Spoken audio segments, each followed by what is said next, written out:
Hey, good Monday morning, everyone. I'm WCIA 3 meteorologist Jacob Dickey holding down the fort for you. We're going to talk a little bit on our digital platforms this morning about the chance for some strong to severe storms over the next 3 days, today, tomorrow, and Wednesday, what some of the latest observations and trends are, and more. Some of you may be logging in from home, perhaps from work, or maybe you're on the go somewhere here. Let me know where you're watching from in the chat. And if you have any questions, per tradition, when I do our digital updates, I'll go back and look at those questions at the end and see if we get some of those answered that we may have missed. So we'll get started. We'll talk about the chance for some showers and thunderstorms today. Then tomorrow, the severe threat starts to go up. And then Wednesday looks to be the day we'll have to watch for a more robust event here in central Illinois before things cool off. Got to mention, cooler air on the way. We may not be done with those winter temperatures yet either. Probably much to many of your dismay. At home, we will be seeing some cooler temperatures after this system rolls on through. Lots of folks checking in from all over. We appreciate it here, and we appreciate you joining us here. Here's a look in Champaign now on our Woods Basement Flooring America camera. We're looking to the north. We've had a few thunder showers in the neighborhood this morning. Temperatures overall are fairly comfortable out there, especially compared to where we've been the past few days. As we look right now here in Champaign, sitting at 54. It's 59 in Danville, Effingham at 58. We're at 50 in Jacksonville and in Pontiac. 59 in Petersburg, Indiana. Looking at the wind will tell us today who gets a chance for stronger storms and who doesn't. And that cold front now settle in with the change in wind direction. It's from near Paris down towards Effingham and will slowly push to the south and east. Everyone north of that front, the severe threat essentially zero. Some small hail possible. We've had a little bit this morning in spots. The greater chance for strong storms will be south of that cold front, and that's south of I-70, even more well south of it now is what it's appearing with the latest update. That northwest wind will keep us a little cooler through the day today as we watch things play out. Here's a look at the severe weather risk for the next 3 days. And before we get too far in that, what I do want to do is check the radar out as well here. Look at today. Very thin sliver of marginal risk. Now they've pushed that even further to the south and east. Tomorrow, though, a conditional threat, level 1 out of 5. And Wednesday, severe storms appearing likely into the region. So we're going to watch all of that closely here. I do want to pull up the radar real fast and show you real quick here the satellite radar from the last couple of hours before we move on. We've had some of these showers develop here. A couple of rumbles of thunder now in Vermilion County. Right here, there's a stronger cell right where that marginal risk is. That's about the northern extent. Some moderate rain showers now moving into Coles and Moultrie County out of Shelby County. And we'll have more rain showers continue to fill in throughout the day today. Severe threat low today. That's the good news. Let's talk about the future track and the timing here. Here we go by lunchtime. We're starting to see some of those showers continue to fill on in. Into the afternoon, we may get some pockets of more moderate rainfall with a few rumbles of thunder. But again, that severe threat really limited south of I-70 at this point here. You can see 3, 4, 5 o'clock showing some more showers and a few thunderstorms into the area before this evening. That last round pulls out of the region, and that'll dry us out for tonight, get our temperatures back down into the 40s. That's the latest again. This morning, if you caught me in the morning show, that risk was a little further to the north, but that front continues to slowly sag to the south, and that's essentially eliminating the threat today for any severe weather. A little bit of hail possible, maybe a stronger gust of wind, but those threats are pretty low as is here. We're probably being a little more modest with it than anything. Look at that. I mean, it's a 1 out of 10 down there. It's pretty much 0 out of 10 elsewhere. So today, no real concerns with anything significant. Tomorrow, things start to change a little bit. We call it a conditional threat. A couple of things would need to happen to get those storms to form and be severe here, and so we'll watch that. The better threat clearly off to the north and west towards Iowa, and we may get some either with the warm front, and we may see some move in late at night tomorrow night. We're going to watch both of those scenarios here.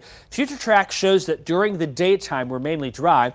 If we get a lot of cloud cover during the day, I think that lessens our chance during the daytime hours for any severe weather tomorrow, and then we'll watch tomorrow night. If we get more sunshine, though, that may be enough to help get some storms to pop. That's the big question, that conditional threat, because we have a lid on the atmosphere essentially tomorrow. Think of when you're at home boiling a pot of water in the stove, you throw the lid on it. If you leave it on long enough, that lid's going to start to bounce and vibrate a little bit. We'll see how fast we can get the air cooking at the ground, how fast we can get that water boiling, how fast we can get that for storms to happen. Clouds would limit that. And that probably means no severe weather for our Tuesday. As we go into Tuesday evening and Tuesday night, then our attention will turn to the west here into Iowa, and we'll see if they make it. But I really think that we'll probably scrape through tomorrow with relatively few problems. Here we go into Tuesday. Again, a big regional look here. Traditionally, with a warm front, that usually, especially in April, March, April, warm fronts this time of year will spin up some big-time severe storms into the region. That not appearing to be the case because of that lid on the atmosphere overhead here. Again, the cap or the lid, it would prevent storms from bubbling up and rising on Tuesday only. Not Wednesday, just Tuesday. You can see the cap breaks out to the west. There's no lid there, so storms can pop up, and that would allow for a severe threat maybe to the west. If we get a storm, though, the atmosphere very conducive for severe weather tomorrow. Big if, big capital IF, if we can get a storm for Tuesday. That's why we're calling it a conditional threat for us. Tornado risk in our area is a 2 on a scale of 1 to 10 tomorrow, but that could increase pretty substantially if we get a storm to fire. Cloud cover will keep us, I think, from having that problem tomorrow based on what we're looking at now, but we'll have more updates throughout the afternoon and evening.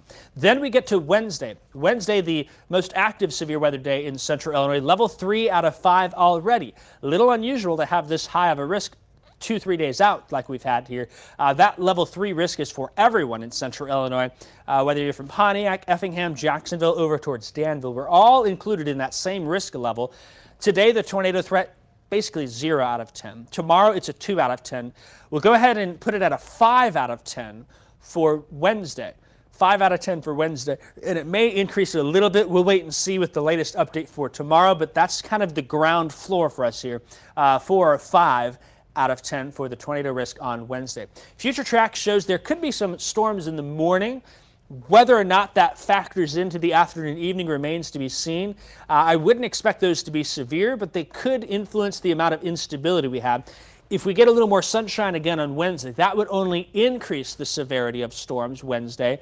If we're cloudy, I don't think it prevents it like it does Tuesday. It may just lessen it a little bit for us here. As we go into Wednesday afternoon and Wednesday evening, some of these scattered showers are starting to bubble up. And then we anticipate at some point Wednesday afternoon and Wednesday evening along the cold front, potentially ahead of the cold front, getting some of these severe storms to pop up into the region.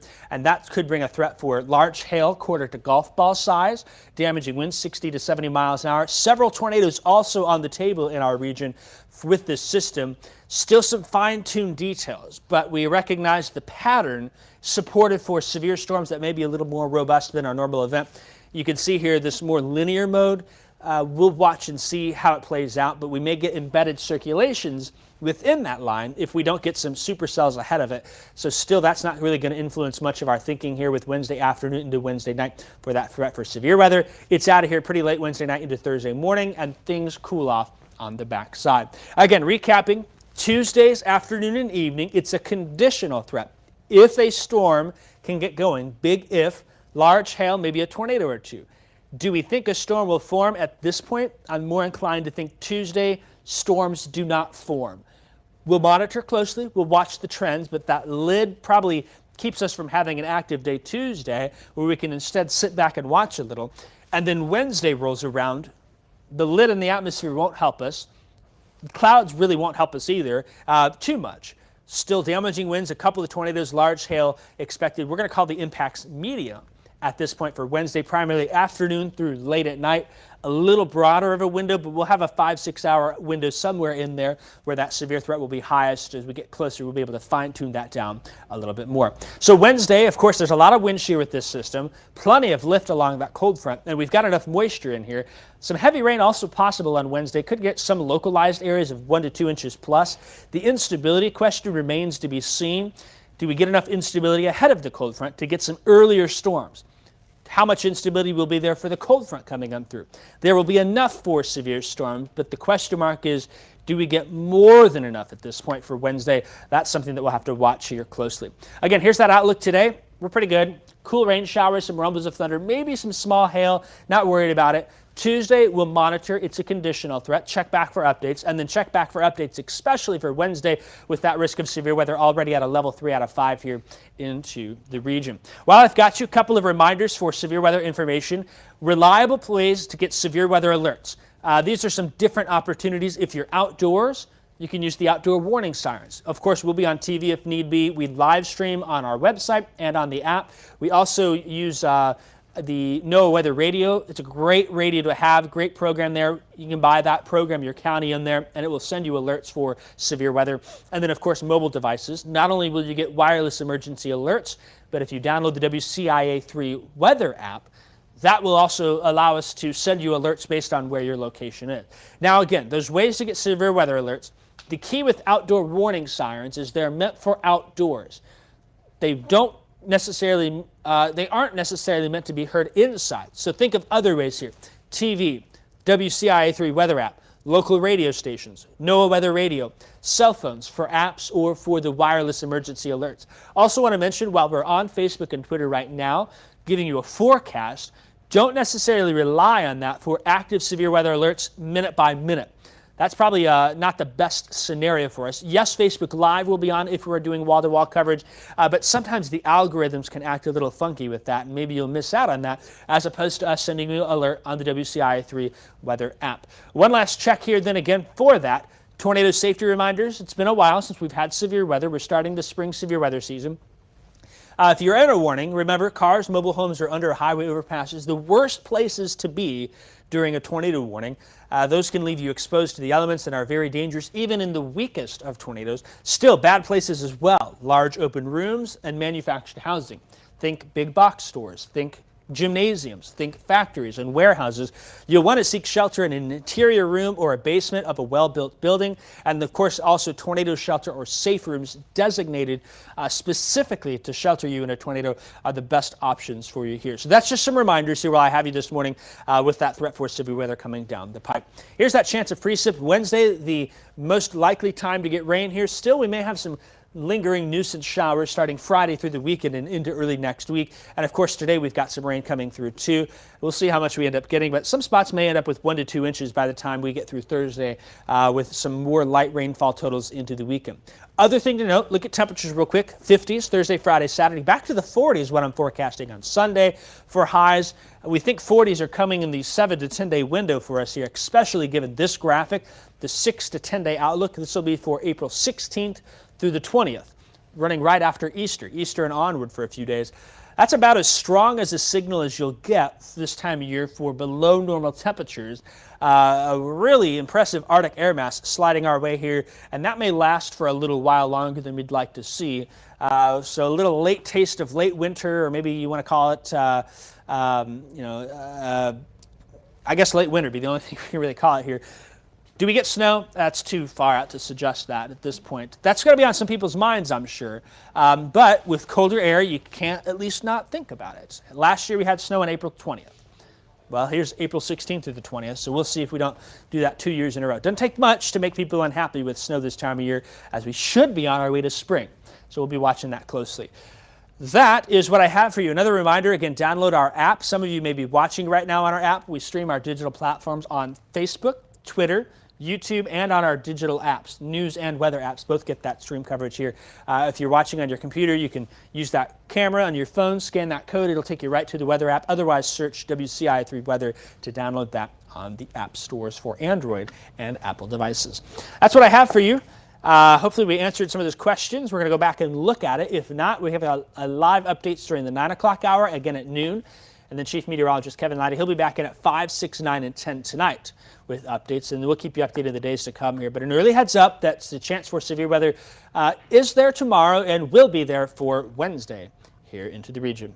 All right, we're going to scroll through the chat. Love seeing first off where everyone's checking in from. We've got Decatur, Pontiac, Urbana. We've got Arcola, Cessna Park. Cool to see where those locations are. We appreciate it here. Got a report of some thunder in the Danville area. Not surprised by that. Thanks for sharing that, Spring. And then more folks, some folks ready for some good storms. Keeping an eye on it here. Checking those questions. Looks like so far we've got most of those questions answered here in the region. That's what I got for you here. We're going to sign off a little quicker than we normally would. Again, a reminder, just because of the show coming up at 9, I got to flip some switches and move some things around for that. That's a look at live radar now. Line of some light to moderate rain. Douglas, Coles County lifting to the north and east. That'll be heading towards Edgar, Vermilion, southeastern Champaign County. Been a few rumbles in the Danville area, Vermilion County, with those isolated cells that popped up here just after 7:30. And we'll likely see some rain showers fill in throughout the day with some rumbles of thunder, but overall that threat remains low for the day today. Again, and then one last check about this. Monday, today, cool rain, maybe a few thunderstorms. Tuesday, a conditional threat, afternoon, evening. Wednesday, severe storms likely afternoon, evening into the nighttime hours. We'll fine tune that, but just plan on the afternoon onwards being weather aware into the region for some strong to severe storms. That's what I got for y'all. We're going to sign off, and we'll have a check in your forecast live on TV coming up